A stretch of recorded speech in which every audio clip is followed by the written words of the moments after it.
Morning, Austin. Morning. So yesterday we were meant to sit down and talk about the vulnerable world thesis or hypothesis. Hypothesis. And but I wanted to set it up and ask you a little bit about Bitcoin, and then we ended up recording a monster show just about Bitcoin. So here we are back again. Yeah. You touched on it yesterday. I hinted at it. Hinted at it, but it's worthy of its own show. So we're doing a Austin Hill doubleheader. Okay. I appreciate the opportunity. Yeah, well, listen, it was a fascinating chat yesterday. Me and Jeremy are a little bit taken aback, a little bit. It made me think a lot yesterday about Bitcoin and the importance of Bitcoin. But we have to park that for now. We have to talk about the vulnerable world hypothesis. So no discussions about Peter Schiff or... If it's relevant, we'll bring it up. But we'll just have him as a backdrop for now. Well, hopefully we find time for it later because I have a lot of empathy for Peter and his family story. I view the entire thing as a Star Wars saga. Well, no, and I understand that. I actually like Peter Schiff. I think he's one of the smartest people out there with regards to his observations on the economy. I just feel like he hasn't moved with time and technology, but I do appreciate him. But you understand why. His father, Irwin. Well, I know what happened to his father. Yeah, and he and his brother, his father died in prison. Yeah. How can a man go against his father? So I literally view it as, think about it like in the Star... I'm a big Star Wars geek, so in the Star Wars era... Aren't we all? Yeah, I hope so. Think of him like Anakin. He's like trapped in the dark side. He's trying to honor his father's name. He's revenge for his father. And yet his son is into Bitcoin. And hopefully his son will be Luke, who will save him and teach him Bitcoin. That is great. I never thought about it like that. Hopefully. He can't go against his father. This was his father's battle. Gold will be the rock he dies on. And because his father died on that rock.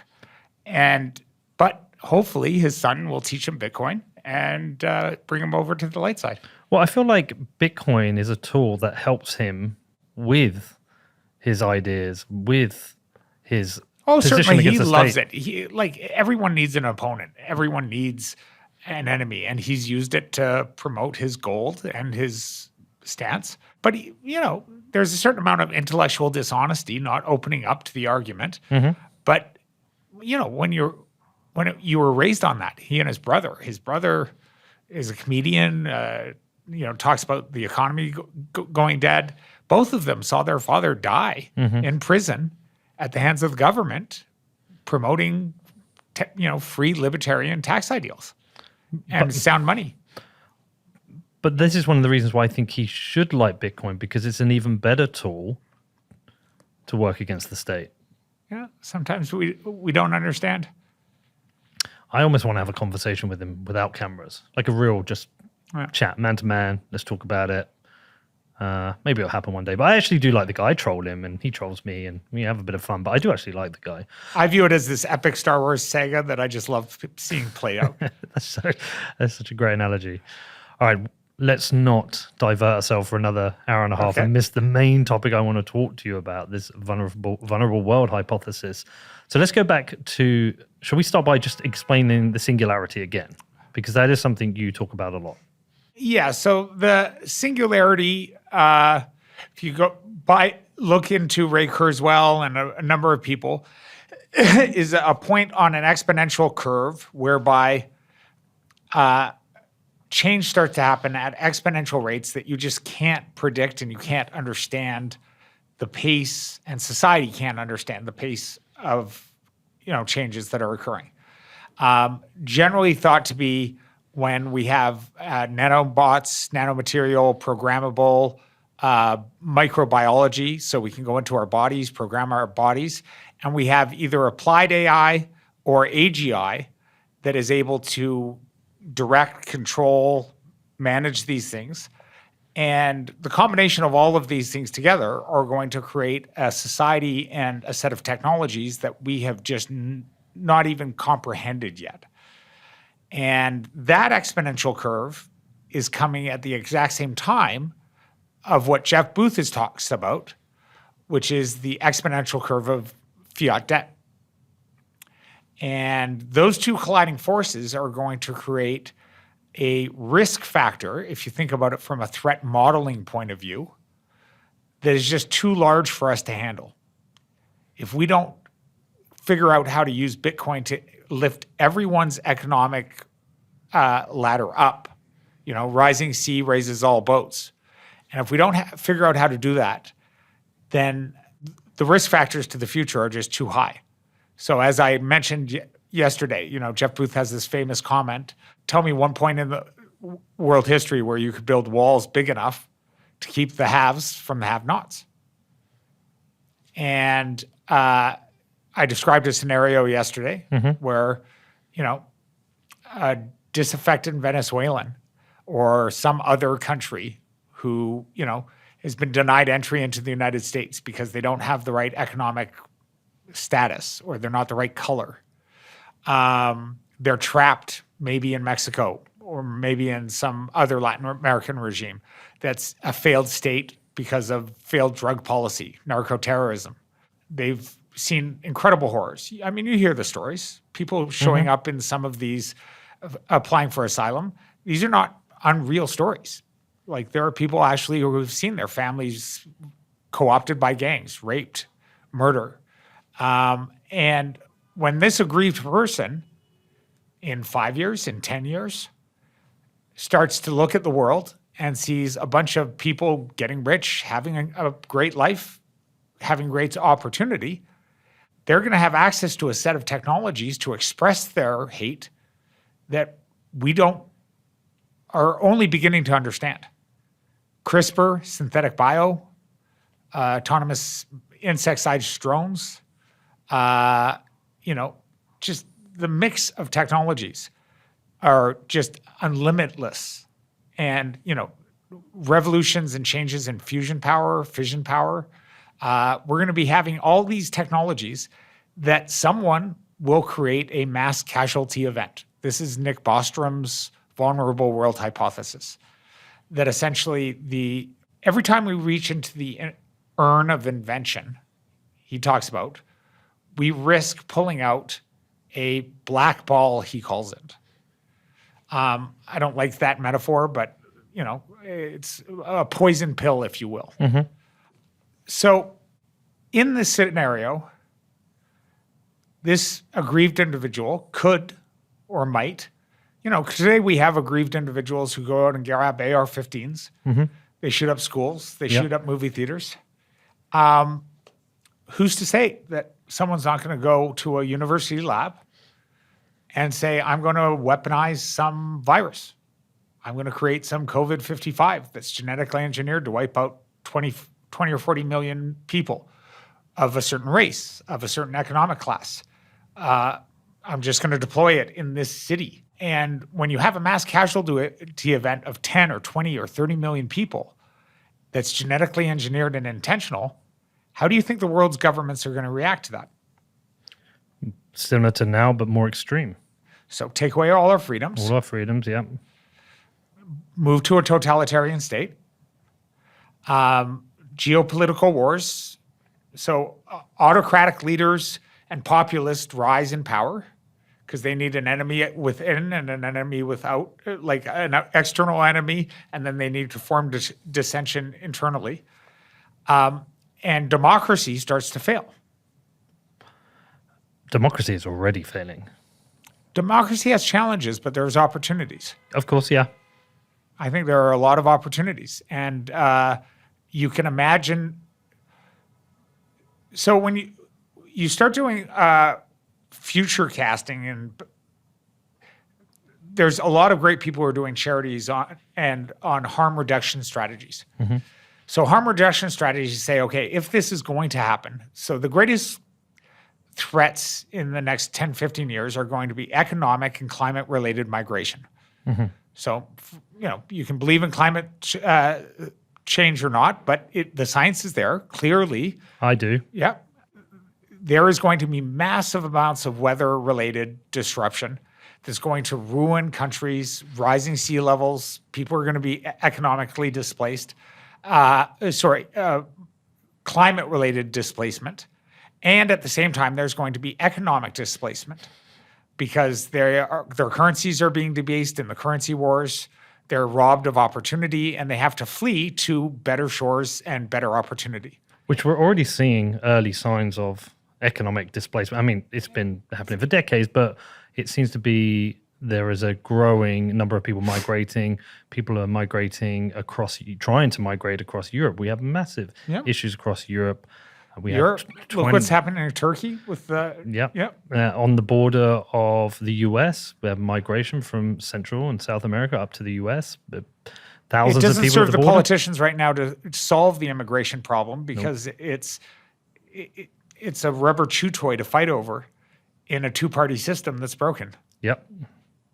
But even in a Bitcoinized world, which we believe will bring more economic prosperity and like a lower economic disparity between the haves and have-not, it may only limit the issue of these access to exponential technologies, but we still have there will still be people who feel like they're a have-not, and there will still be psychopaths, and there will be people who are angry. They might be angry for a variety of reasons. We might have religious fundamentalists who are angry. So it doesn't eliminate the problem; it just reduces the problem. Yeah, it's about reducing the threat profile, reducing the exposure, right? So when you think about threat modeling, you're thinking about, okay, so what are some of the things that could be done?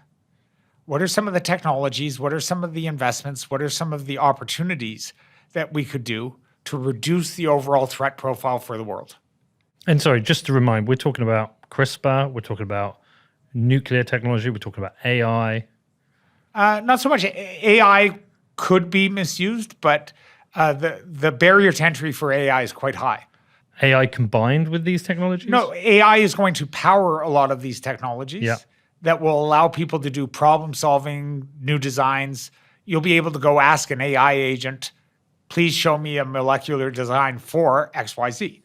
If the AI agent doesn't have constraints on it and isn't told not to model a hostile version of COVID-55, it will help you design a perfect weaponized version of a drug. What about AI to sow discord? Yeah, certainly we've seen the effects of what happens when AI is let loose on public feeds and social media. It's a huge issue. The work that Tristan Thomas is doing, I don't know if you're familiar. No, tell me. He does incredible work on just the addiction to technology. And Roger McNamee, who is a great VC in the Silicon Valley, has helped fund him. They called out Facebook and were very vocal about the idea that the governance around Facebook and how they control their feed and how they've built AI to kind of gamify hate and discord has just created a perfect platform to allow dissension and political speech and essentially get you addicted to debate, hate, dissension. Keep you on the platform. Keep you on the platform. Send you advertising. Yeah. Jack has done a really good job in rethinking how Twitter can approach this. But it's also not perfect. There is no one easy solution to these things. The monetization of social media is about eyeballs. What is the best algorithm to keep your eyeballs or keep you coming back? Yeah. But, frankly, the Chinese with TikTok came at it from a totally different approach, which was we're going to create a creator space that enables creators to be creative and commercialize their production of art. People singing funny songs, people doing, and that actually came from an acquisition from Farhad Mohat, who's this great LA entrepreneur who have built Flipagram, and that got acquired and ended up becoming TikTok. But there are other ways to build social media that promote artists, promote happiness, promote a different set of values that don't have to be gamified this way. But that'll take time to play itself out.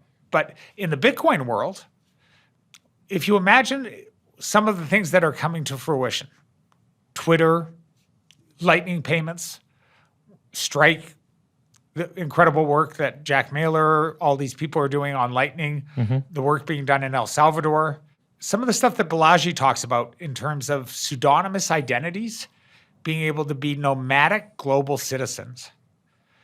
So you could have someone who actually earns Bitcoin, earns money from around the world, no matter where they are, as long as they have a smartphone.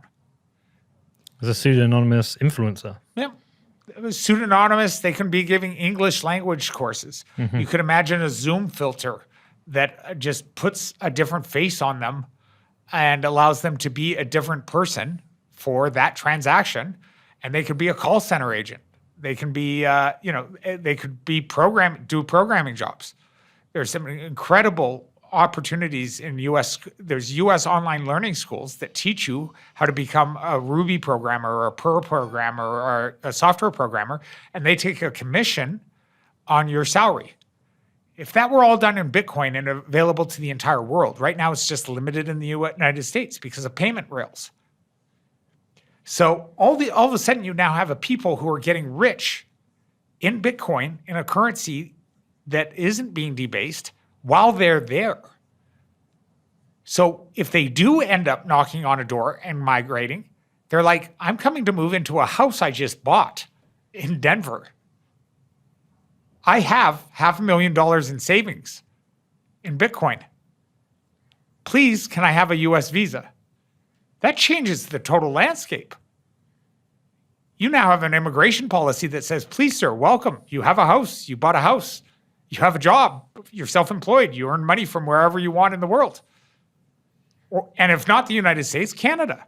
Canada has one of the most informed immigration policies. Do you know that Canada is one of the few nations in the world where individual citizens can adopt refugees?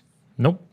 Yeah. So Canada has this program whereby a group of citizens can get together and they form a council, so 5 or 6 people, and they sponsor an immigrant family.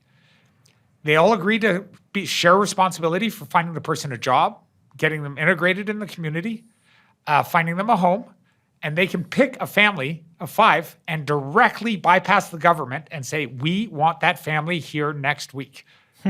Reminds me of my mother, God bless her. When I was maybe 10 years old, we had a Yugoslavian family move in. I was even younger. I must have been 5. About 5 years old, we had a Yugoslavian family move into our street. And this was before the Balkans War. And they couldn't speak English. The father came over for work, and my mum integrated them in the community, helped them learn English. It was brilliant. Yeah.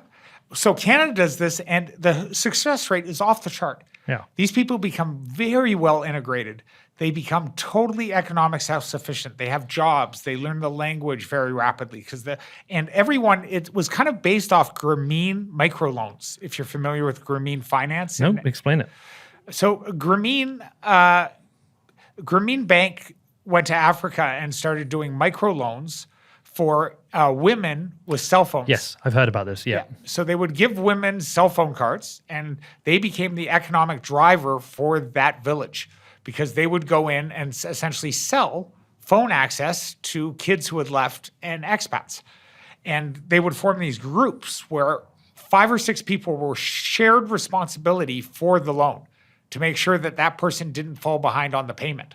So if the person ever started to fall behind, everyone would chip in to make sure that that person didn't fall behind. And by creating this community-based lending where there were shared responsibilities, they built one of the biggest banks in India, and they modeled it. It's Grameen Bank, and they built software for it that does micro-lending, micro-loan program for economic development in a bunch of nations. So you can imagine doing some of these same things using Bitcoin.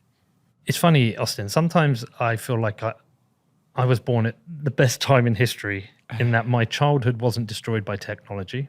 We're out running around, but my adult life and career was enhanced by technology. So I got to live the best childhood and the best adulthood, and perhaps my time here will be done before we destroy ourselves.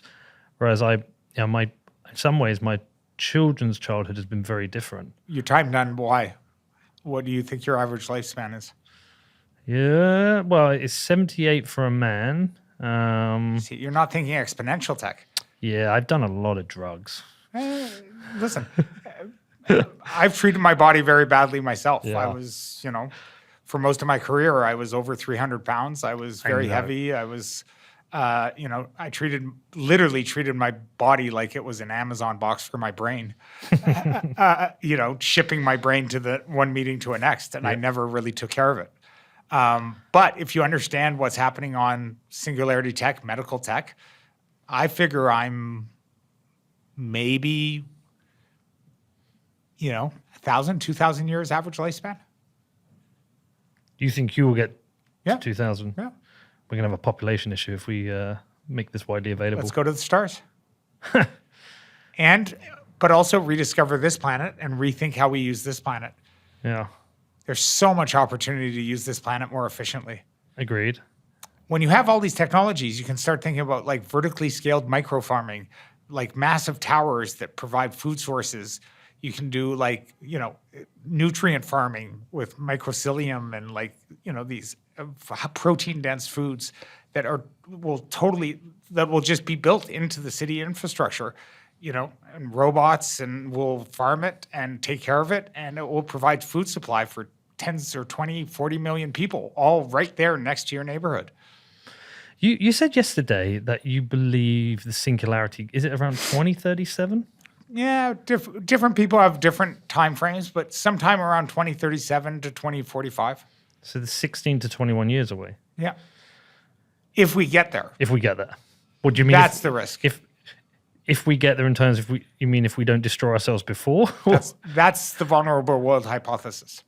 So Nick Bostrom kind of theorized, and he talked about like, let's imagine we lived in an alternate universe whereby nuclear fusion, like, uranium, plutonium, didn't take a reactor and a massive, particle accelerators or, didn't take the barrier to entry that does exist to create, weaponized uranium. Let's imagine you could just grab a handful of sand and put it in a microwave, and you could turn it into, nuclear reactive material. If we lived in that kind of world, do you think we would be here currently today? Probably not. Right. The last 20, 30 years of conflict, the wars and the people fighting conflict, whether it's Israel, Palestine, Africa, Christian fundamentalists in the United States who did the Denver bombing, someone would have said, I'm going to grab a handful of sand, I'm going to weaponize it, and I'm going to blow up 5 million people. And society would have basically fallen down. And we would be under autocratic, despotic rule. So, generally there's a huge amount to be optimistic. Steven Pinker writes about, this is one of Bill Gates' favorite books, the trends of humankind are getting better and better. Human-on-human deaths, child literacy, child mortality rates are dropping. Every statistic globally around the world is getting better, except for one. Economic. No. The number of people living under dictators or autocratic rule. Yes, it's over half the planet now. Yeah. Alex Gladstein talks about this. Yeah. Alex Gladstein does incredible work on this. Huge fan of his work, by the way. I think he's an unsung hero in the Bitcoin world. We literally have more and more autocratic leaders who are using populist government, and democracy is not catching up with this. And the governance around these technologies is failing. The European model doesn't work. European model is kind of sue the companies once they get big enough and try and broker some sort of payment, like, kind of a green mail scam. The US government's approach is totally broken, which is let them move fast, break things. And then by the time the new power becomes entrenched, they hire enough lobbyists to essentially just pay a few fines to the SEC or the FTC or to whatever, person they kind of offended along the way, and then just hire lobbyists and keep Congress in a two-party, never-ending lockup with entrenched powers. It's a racket. Yeah. What about the Chinese approach? Because it feels to me like, criticisms of China aside, which are very easy and broad, that What? the state. That they're running death camps? Well, yes.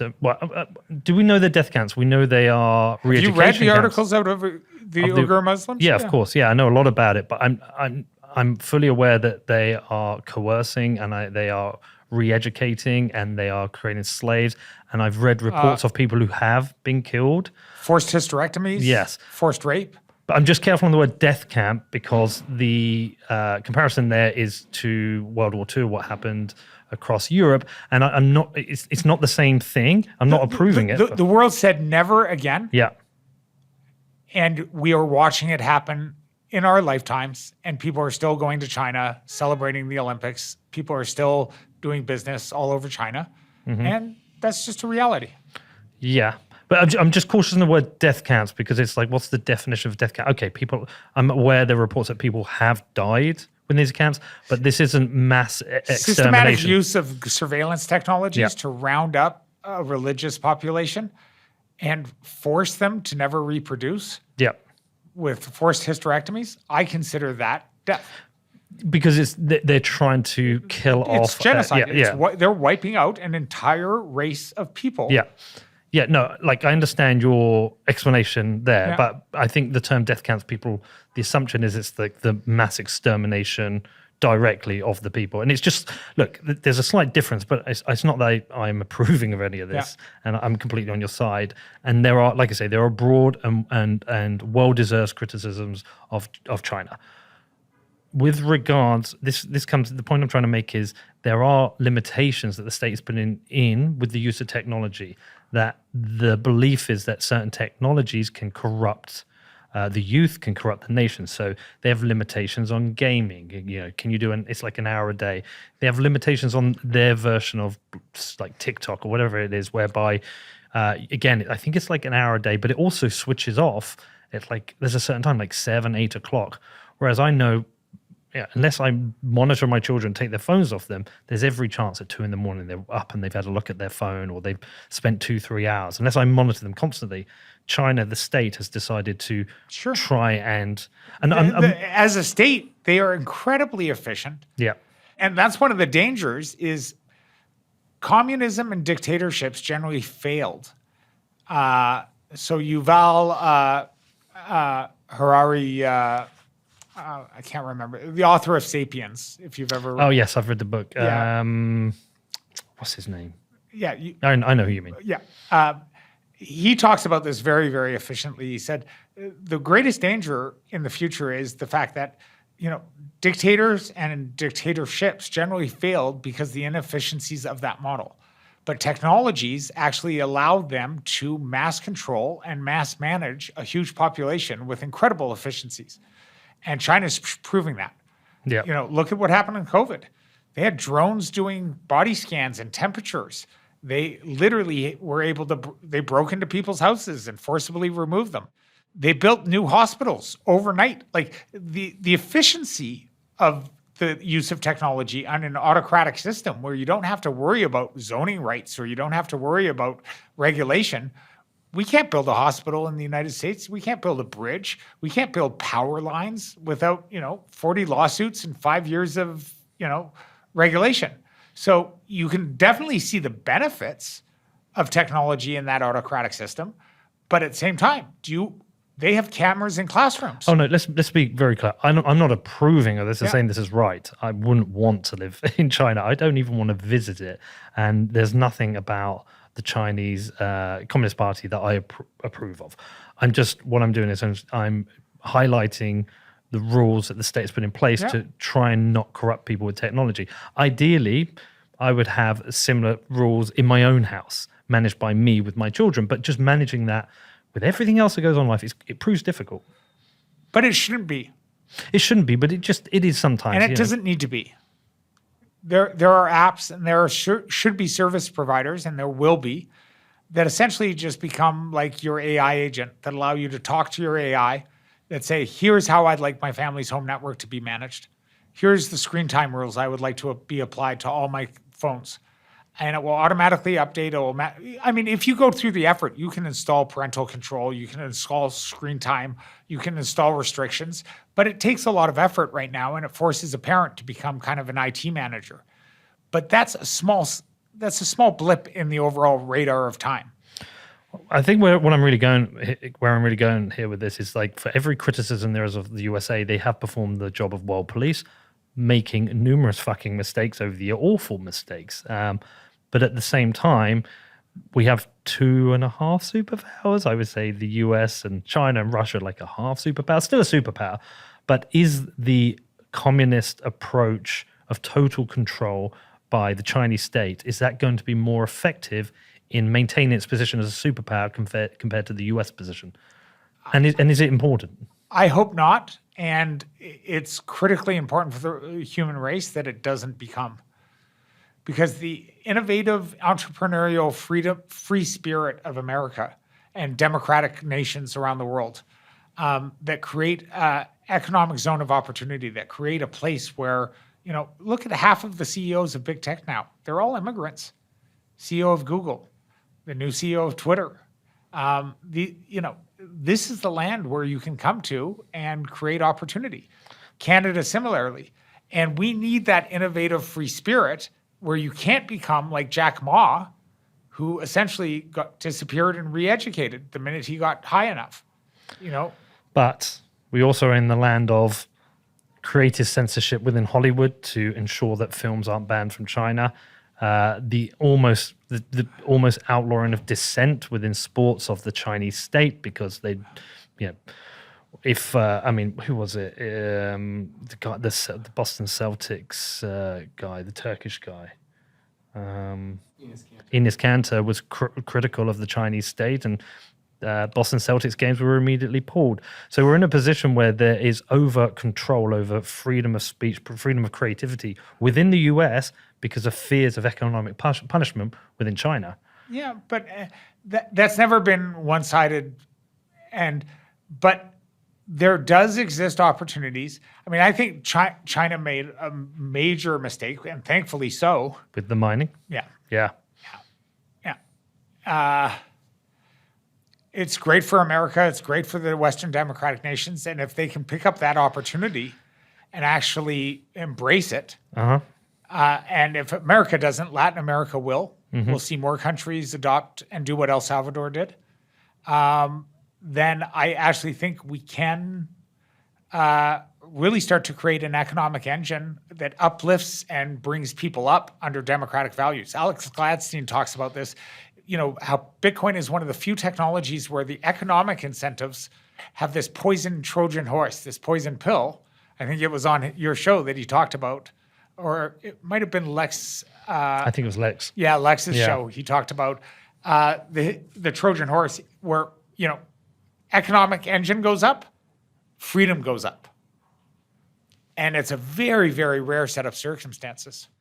Okay, let's get back to this vulnerable world hypothesis. Yeah. What are the things we can do without entering into totalitarianism and everything being controlled by the state? So, one of the things that Nick Bostrom's thesis scared me is he basically theorized that the only way to solve this is to build more policing technology, essentially like an AI monitor that follows everyone around, that's a recorder, that basically catches crime, essentially like Minority Report pre-crime.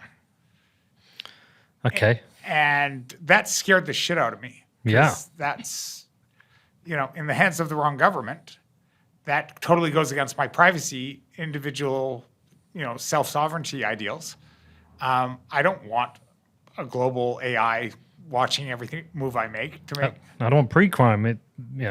That would destroy freedom of thought. So the discussion starts to expand into what can we do. Great TED Talk by a gentleman named Rob Reed. I know Rob. Yeah. I've interviewed Rob. Really? Yeah, I've interviewed Rob with regards to CRISPR. Fascinating guy. Yeah. Hilarious. His sci-fi books are incredible. Huge fan of Rob. I got to talk to him this year and spend some time with him in Monterey. It was incredible. One of my great moments this year. He talked about in his TED Talk the idea that we need to start telling better stories. We need to empower our storytellers to tell alternate visions of the future that don't involve this dystopian tech, that don't involve, like, the reason we're scared about weaponized, Terminator drones is because Jane Cameron has popularized the Terminator idea so well that everyone talks about, oh, we can't have Skynet. We can't have Skynet. We need to have 50 more discussions like that with great storytellers talking about the things we shouldn't be building.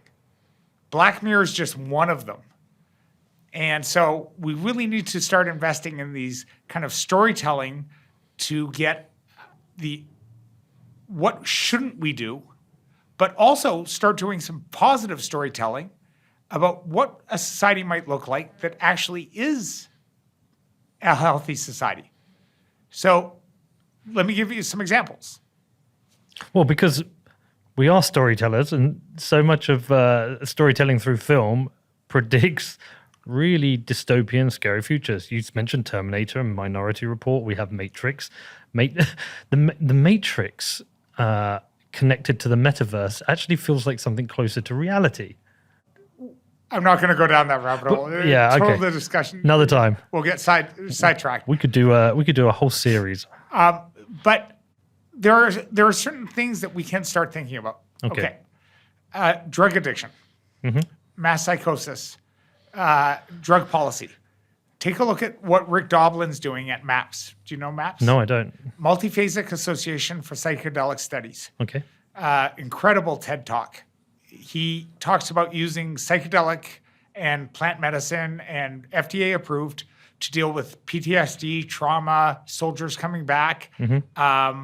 They're having breakthroughs using a whole suite of technology, medicines, plant medicines, MDMA, all clinically FDA approved.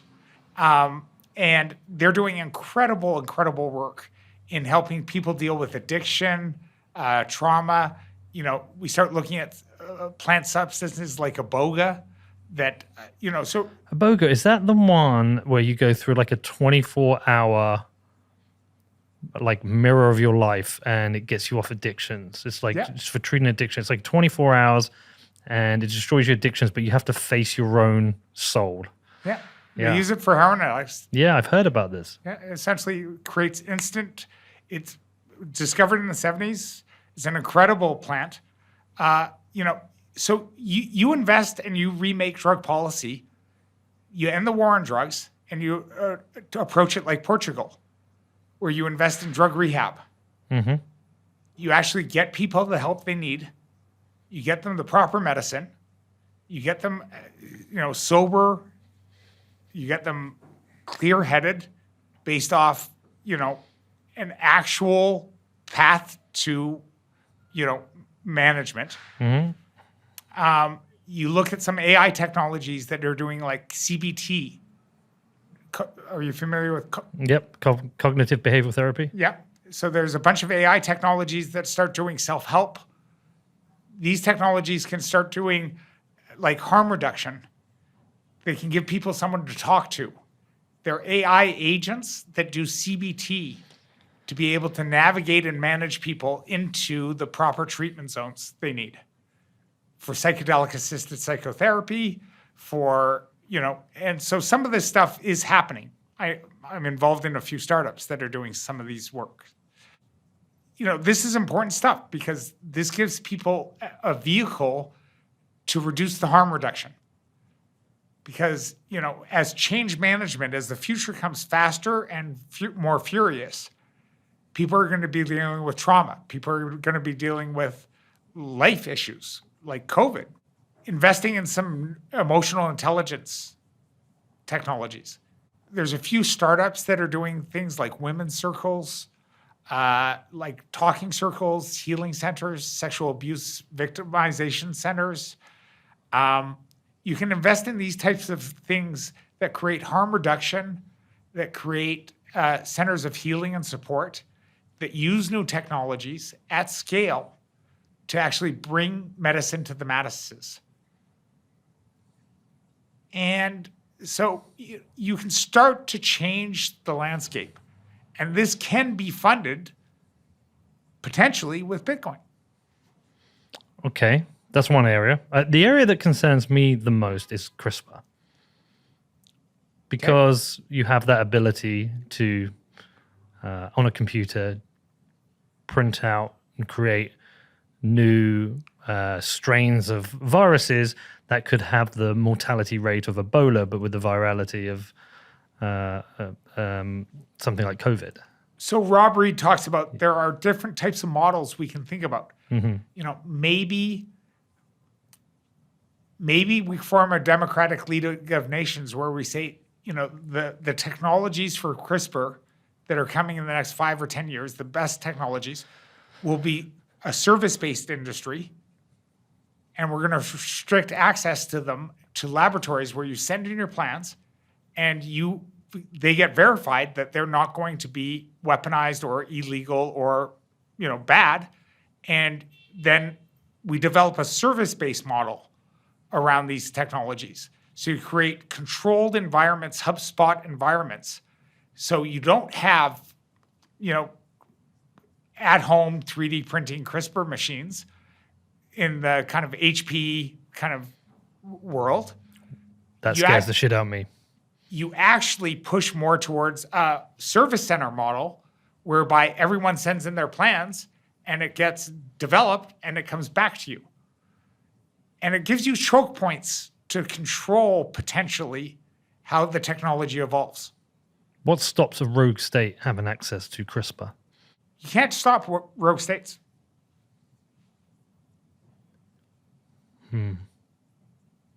That's concerning.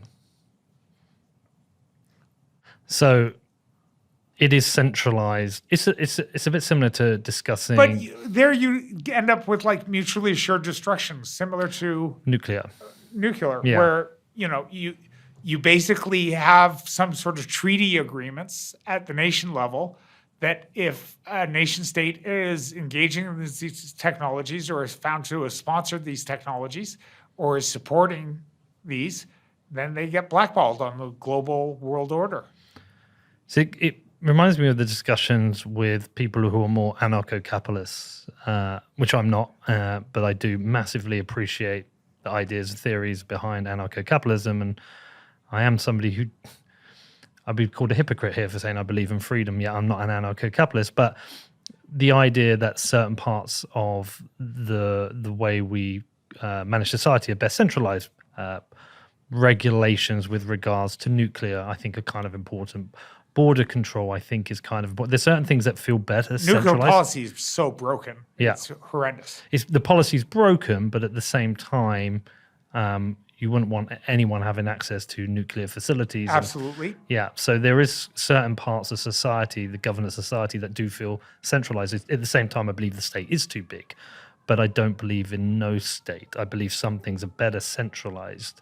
I'm sure I'll get a lot of people yelling at me for this, but it's similar to that, is that the management of some of these exponential technologies are better with some centralized authority controlling it. Yes, there needs to be some sort of governance mechanism. Private sector doesn't seem to be doing it very well. Yeah, there needs to be better solutions. And Rob Reed put out the call in his TED Talk to ask storytellers to come up with those better solutions. Start telling better stories, both about the threats, but also I think of the opportunities. Yeah. It's the disaster scenarios that make more interesting stories. Yeah, better films. I mean, that's the way media runs, right? If it bleeds, it leads, right? Everyone loves to write about the disaster. No one wants to write about the promise. Ubiquitous, cheap energy for all. The eradication of genetic diseases. They're just not as exciting as the robots coming from the year 2130 to try and kill John Connor. Yeah, I mean, I'm going to tell the story badly and not do it justice, but I'm going to do it anyway. So when I was studying social capitalism, social entrepreneurship, one of my heroes in the world was Jeff Skoll. He created the Skoll World Forum. He's an incredible man. He funded a group called Ashoka. I think it's Ashoka. Anyway, there's this a book, How to Change the World. And in there, and I'm going to paraphrase this very badly, they talk about a politician in some Latin American country who for years had tried to bring electricity to the impoverished people. And he fought the government. Every year his bill got funded. And he literally was like, if we can get them electricity, their lives change. The children can go to school, they can read. Please, electricity, and just could not get it done. So finally he left government and he went into private enterprise, and he partnered up with a company that was building electric grid fencing, solar grid fencing. And so they were able to build an electrical grid on the fencing, and he built an entire electric, like a hybrid electric power grid in this Latin American country that brought power to the entire nation. It electrified all the fences. It allowed them to segregate and start doing agricultural, like biofarming, really, really good farming, because they could have electricity and they could upgrade their food. So they were able to sell their food better. And he became his own power company using private enterprise, using solar technology, and using an off-grid power system that was essentially built off solar and electrical wiring. And it was this amazing story of how private enterprise can sometimes do things for the good of the people that governments can't. And the same kind of thing can happen in the United States. And the same thing can happen in Latin America. So, I'm an investor. One of the companies I didn't mention, or the people I didn't mention in the creation of Blockstream, was Real Ventures. Like, they were before Reed gave us the money, Real Ventures was the actual first money in. And it was my friend Jean-Sébastien Cournoyer. He's an incredible venture capitalist. So when Adam and I were in Malta creating Blockstream, I literally called him up and I said, I'm coming out of retirement. I need some walking around cash. I'm going to go and try and raise this crazy round. I'm going to try and, help Adam do something crazy for the Manhattan Project of Bitcoin. I said, I need some walking around money. And JS literally within a week wrote me a check and gave us the money. So they deserve tons of credit. Real Ventures, they're a Montreal VC fund, incredible people. They're investors in Blockstream. They invested in our round, but they've invested in some other great companies. So they have this drone company that it's an autonomous drone technology that drills electric utility panels, almost like what Elon Musk is doing with Boring Company, but they do vertical drilling. This company is incredible. And horizontal drilling with a drone. And they can remake the power grid. They can go through mountains. They can go through, totally rebuild, bring power lines off, overhead, get rid of all of the issues you're dealing with in terms of power transmission. And you can literally bring power anywhere across the continental US. You can go through mountains, you can go through shale, you can go through rock. These guys are incredible at mapping out hard to make terrain. And this drone just essentially will build a power line tunnel. And so you can move the entire US electrical grid system underground with solar, powered by Bitcoin, with Bitcoin ASICs everywhere, with a bunch of hopefully American-made ASICs, because right now, there's too many fabs in Taiwan. It's a duopoly really now. Yeah. Well, there's a bunch of investments coming into Texas, so hopefully, we'll see some factories. That's a decade away, though. Are you on about semiconductors? Yeah, it's coming. Yeah. We'll see. Do you consider Bitcoin an exponential technology? Yes, absolutely. And the role of Bitcoin in protecting us against the risks as we head towards the singularity is a world of economic fairness? You know the game Snakes and Ladders? Of course. Pretty good at it. Bitcoin is the economic snakes and ladders. I mean, It allows people to climb up the economic ladder if they know how to use it well, or it will be to their destruction if they don't use it well. Well, owning Bitcoin is like playing snakes and ladders, and that you go up and down all the time, whatever number you roll. What are you talking about? Price or Price, yeah. no? I don't care about price. I mean, we're in this for the long term. I mean, I care about price because the bigger the market cap, the more people own Bitcoin, the wealthier, the more they can put money into the right types of projects. Yep, and the price will happen. Yeah. But if the price moves too fast, we obviously deal with the very high lows and spikes. The volatility hurts a lot of people. We have all this leveraged, the leverage long short trades going on. I don't want to get price doesn't interest me. I'm more into it for like the freedom. The price will do what the price will do. I have no confidence. Number goes up. I have total confidence. Number goes up, and I'm really, really good in believing in that. And the price will go up. What do you believe the role will be between Bitcoin and governments? And let's just talk about the US, because I think a lot of the rest of the world will follow the US policy. A lot of the free democratic world will follow US policy. And how do you think the game theory is playing out? Because we are seeing more politicians attach themselves to Bitcoin, whether they believe in it or not, or it's a hack for them for popularity because they know tens of millions have owned Bitcoin. But how do you see like the future of Bitcoin and the state within the US? Well, I'm a Canadian, so I care about US politics. I have companies, I have friends, I care about the US. I spend time in the US. I love the United States. There is an opportunity for some of the mayoral candidates. We talked about this yesterday. Mayor Francis is an example. Some of the stuff Salim Ismail at Exponential EXO is doing, formerly Singularity University.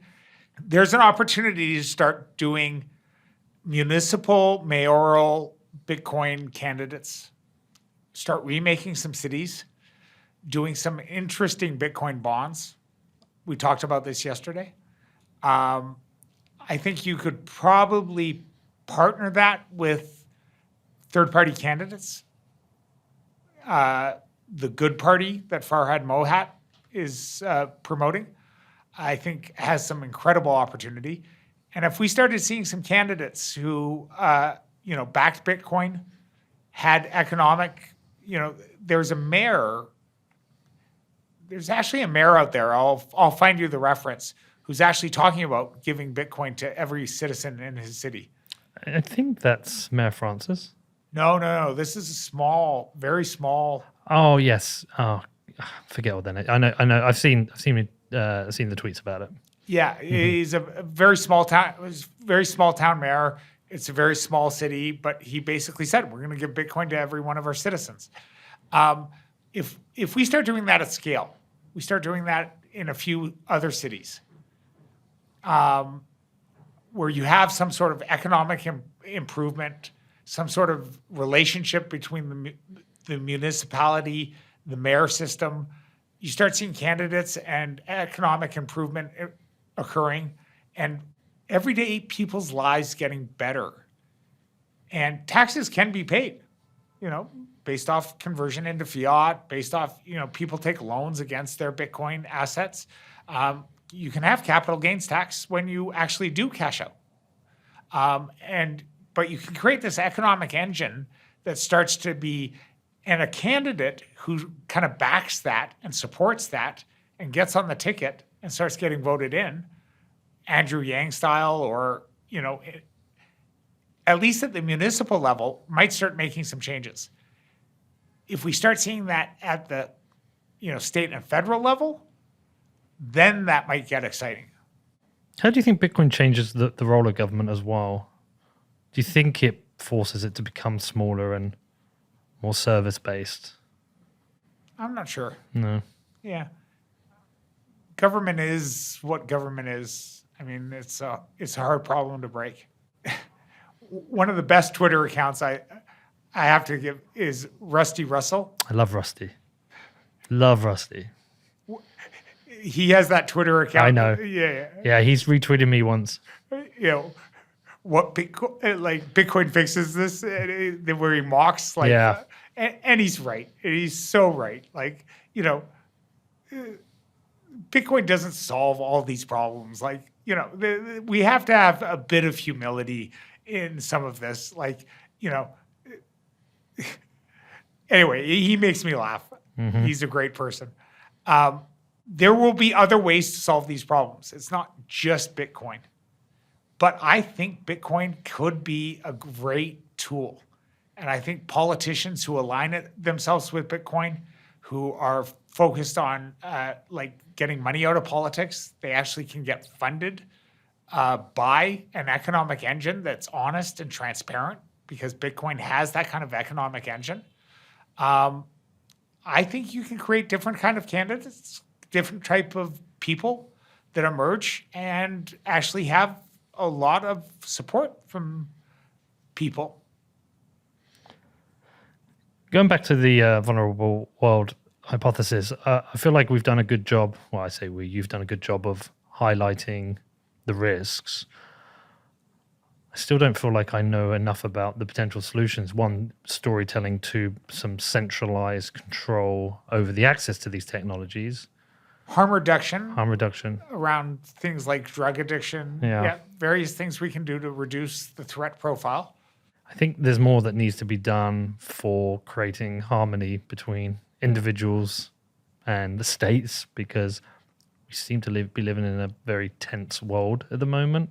We have a lot of disharmony, especially here in the US, but also at a geopolitical level. So definitely media information education awareness training needs to start becoming a basic requirement in K through 12. Teaching people how to understand how media lies, how misinformation works, how mass media works, the breakdown of Fox, MSNBC, left, right, the entire news media system, how broken it is. How to learn how to research trusted sources, how to learn how to verify whether or not you believe something, how to verify facts in the scientific method or Wikipedia, who to trust and who not to trust.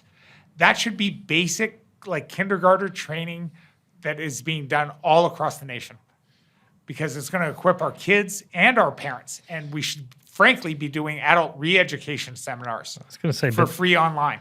But this is within an education system that itself is fundamentally broken. Yeah, but we can do online MOOCs. We can do online courses. We can literally offer it for free. There can be online free. We've got teenagers. One of my friends homeschools their kids. It was so funny. We were in Malta with Adam. It was one of the investors in Blockstream.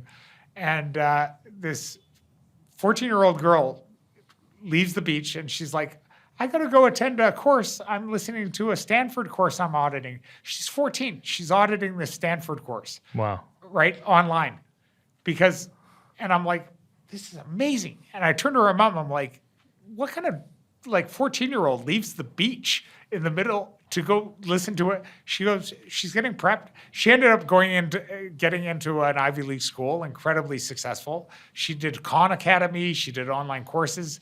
But I was having a discussion with this mother about homeschooling and education systems, and it was the funniest thing I've ever heard. She was arguing with another parent about this parent was berating her for taking her kid out of school and saying, how dare you? Like, you're not socializing your kid. You're not exposing them to other people. And at one point, my friend kind of barked back and said, listen, you put your kids in school so they can get a job in the future. I took my kids out of school so they can hire your kid, so they can create the company that's going to hire your kid for that job. It was never a truer statement. She took her kids out of school and homeschooled and educated themselves. So yes, we have a massive education problem, but it's solvable. We have online courses. We can do online tutoring. We can do massive adult re-education. You know, if we make it a requirement to create a nationalized media awareness and misinformation course and create a MOOC that teaches you how to read between the lines when Fox News and MSNBC are just like lying to each other and populating your brain with garbage, and how to look up actual information, how to trust sources, how to read the newspaper, how to analyze whether New York Times has bias versus Washington Post versus, the Wall Street Journal.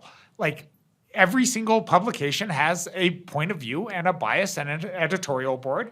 And if people are taught to be aware of that, they'll be able to operate in the world so much more effectively. It's like a positive re-education camp. Yeah. It's just, it gives people the tools they need to be able to understand the media information wars and the media wars that are going on. If enough people care, that's the problem. It's getting people to care. Yeah, but you can gamify it. Turn it into a game. Viral mechanics. It does feel like you're an optimist, which is good. Yeah, I mean, the solutions are out there. We just need enough motivated, hopeful people to apply themselves. The creativity of the human spirit surprises me and amazes me. Like, I'm not going to do it. I'm retired. I'm living in Latin America. I'm trying to get married, live a slow life. Yeah, I look forward to that. Okay, look, if people want to learn more about this vulnerable world hypothesis, where should they go and read? We've obviously mentioned Rob Reed in this, who people should research, but... Rob Reed's TED Talk, Nick Bostrom, his TED Talk. We can put these in the show notes if you want. Yeah, we will. The Rob Reed's podcast is incredible, that talks about some of these issues. Liv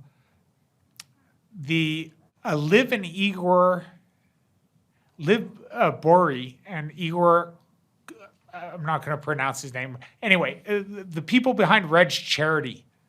These are some poker players who do charitable giving. And they invest in a huge amount of incredible charities. And they direct charitable giving on existential threats, harm reduction, AI safety. So that's a great place to look. And I'll give you the link and the resources. Amazing.